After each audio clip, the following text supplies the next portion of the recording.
말씀 제목을 거룩한 삶의 추구라고 타이틀을 달았는데요. 늘 우리 그리스도인들에게는 거룩한 삶의 추구는 특별히 우리가 말하지 않아도 우리에게 딱 항상 있어져야 펼쳐져 있는 화면인 줄 믿습니다. 그거 화면 보면서 사는 거지요.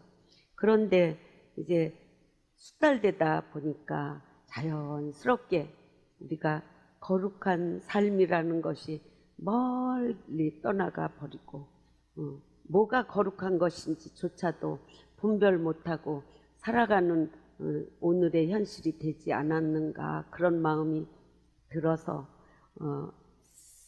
언젠가는 이런 말씀들을 좀 나누고 싶다라고 느꼈었지만, 오늘 단호하게 잃은 자를 찾으시는 하나님이라는 타이틀을 가지고 부흥성회를 오늘 저녁부터 3일 저녁에 걸쳐서 하게 되는데, 이 큰 3일 저녁의 은혜를 받기 전에 우리가 무엇을 해야 그 큰 은혜를 다 받을 수 있을까 하다 보니까 우리가 빈 그릇 만들어야 되겠구나. 빈 그릇 만들려면 우리는 다 누구나 회개, 그렇게 생각하겠지요.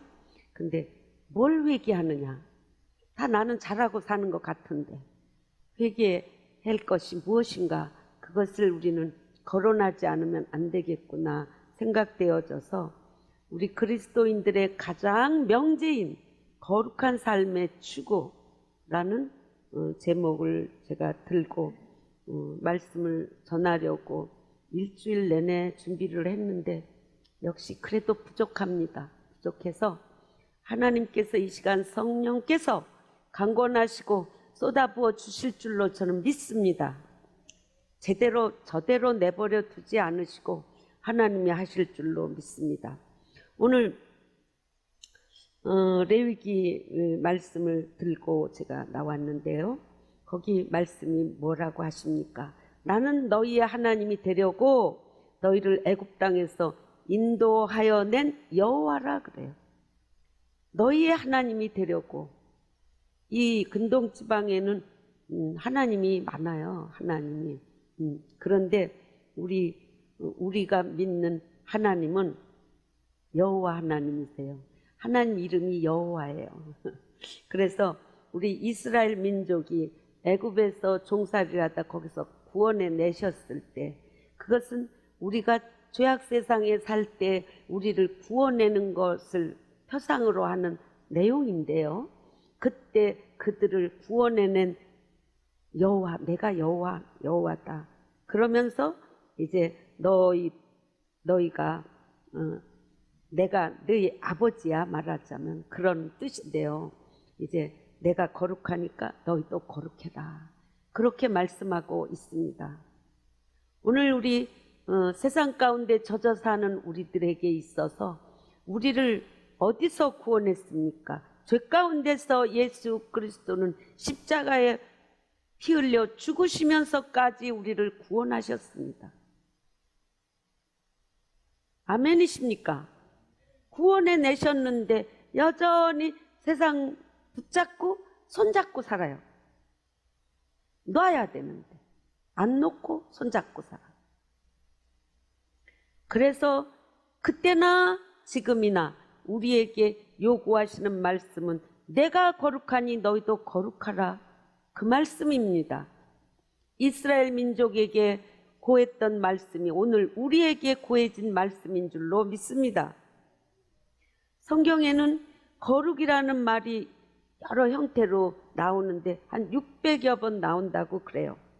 레위기 한 권 전부만 봐도 거의 주제가 거룩이죠.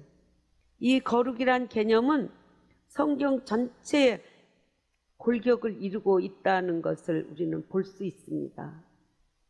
그렇다면 성경 전체가 거룩이라는 골격으로 볼 수 있다?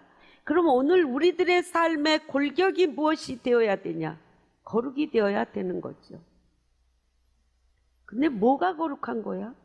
뭐가 거룩한 거야? 나는 그냥 교회 예배 시간에 오라는 대로 잘 오고 예배도 잘 드리고 나 열심히 잘하고 있는데 뭐 어떡하라는 거야?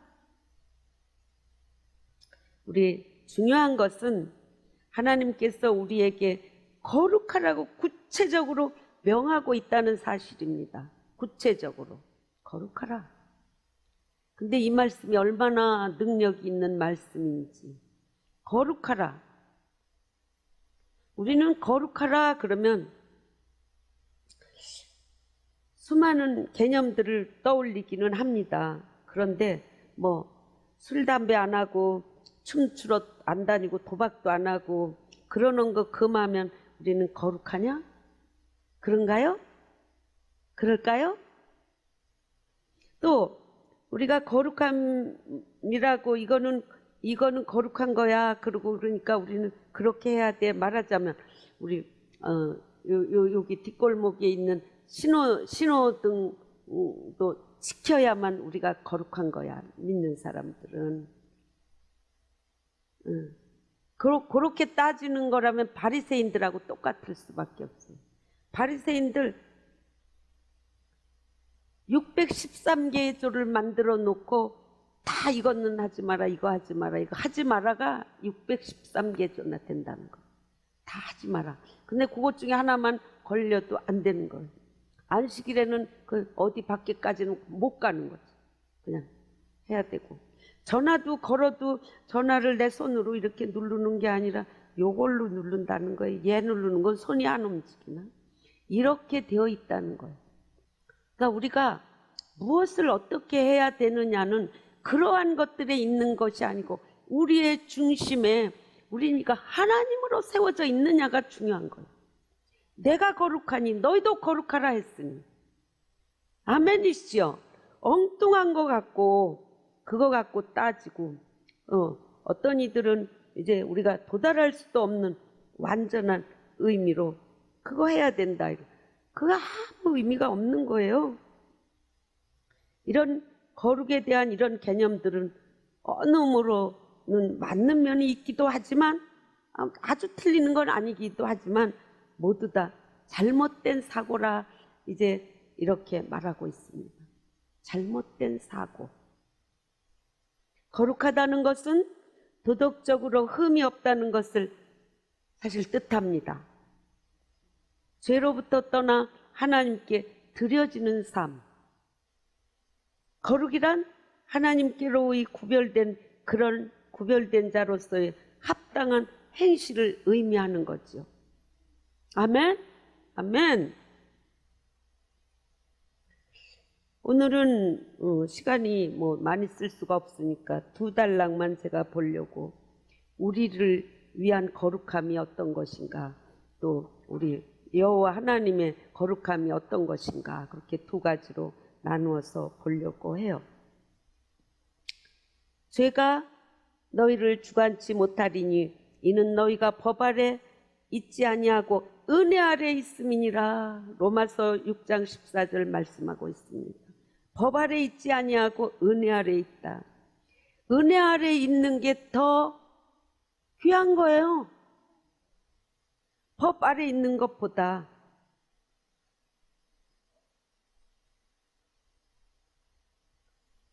하나님의 은혜 안에서 법을 준행하는 것은 힘들지가 않아요. 그건 저절로 되는 거예요. 자연스럽게. 저절로 되는 거예요. 근데 은혜 아래 있지 아니하고 자기 중심적으로 있으면서 법을 지키려면 힘들어요.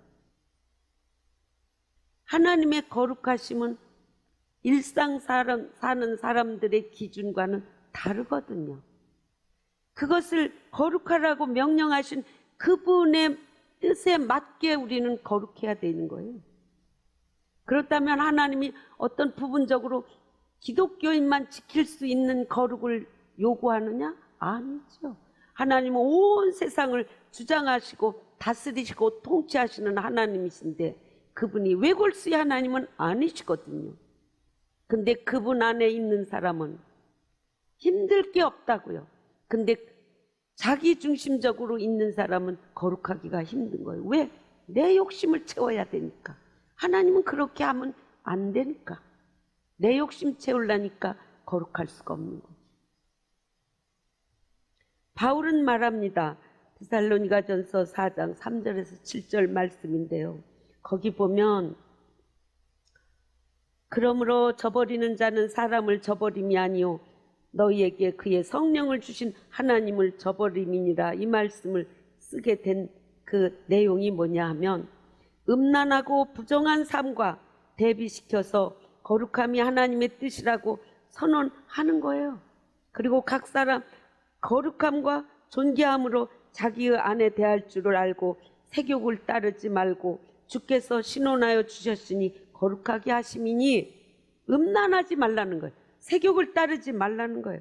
자기 아내를 존귀하게 여기고 남의 여자 거기 마음 두지 말라는 거예요. 여자에게는, 오늘 여기 여자에게는 없지만 아내 있는 남편을 사랑하지 말라는 거예요. 이거는 분명히 하나님이 정하신 거룩함의 기준이에요. 그런데 오늘 우리는 그런 것들을 무시하고 친구가 하나쯤은 있어야 된대나? 맞아요? 안 맞아요. 절대로 안 맞아요. 부부의 연을 맺었으면 부부가 서로 친교하고 지내면 되지. 왜 따로 친구가 있어야 돼요? 이건 망조들릴 일이에요. 하나님은 절대로 그걸 허락하신 적이 없어요.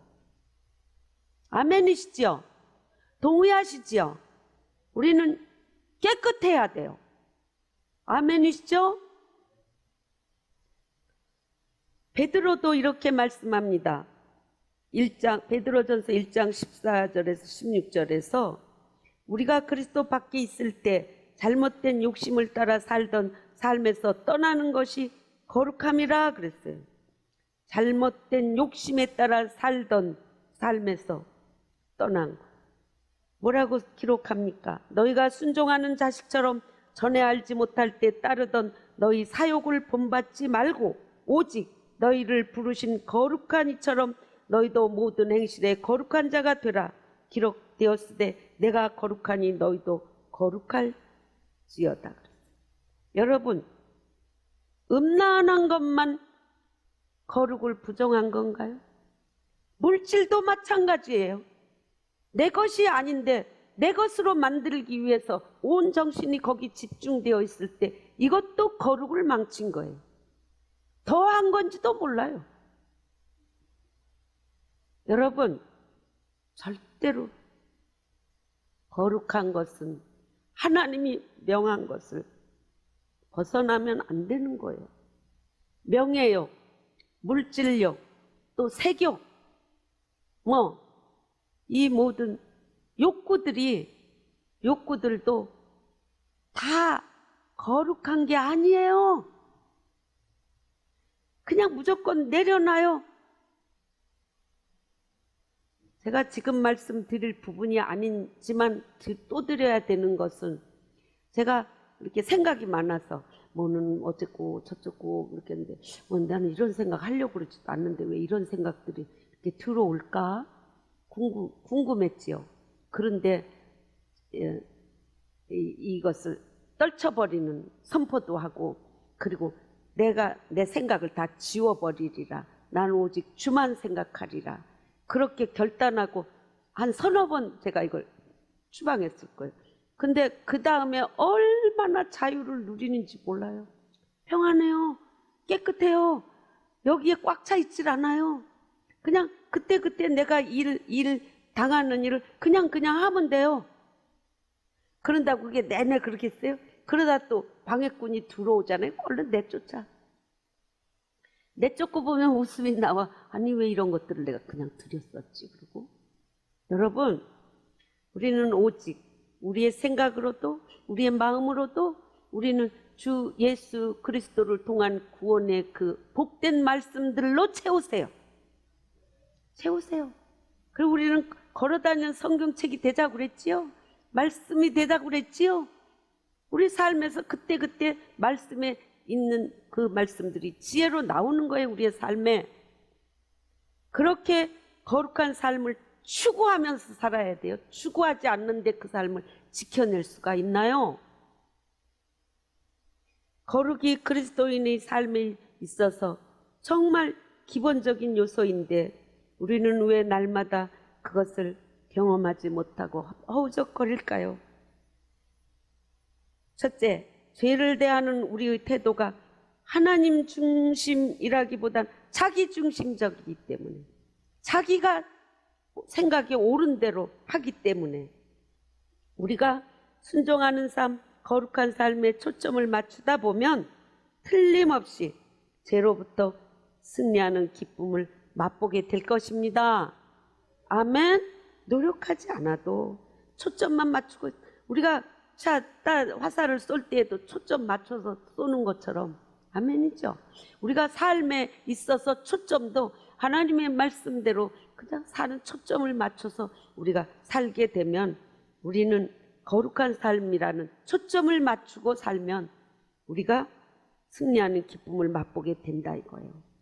두 번째, 정상적인 그리스도인이라면 그리스도 안에 있는 믿음이 거룩함의 원천이 된다는 거는 누구나 다 알고 있지요. 알고 있지만 성경은 우리에게 말합니다.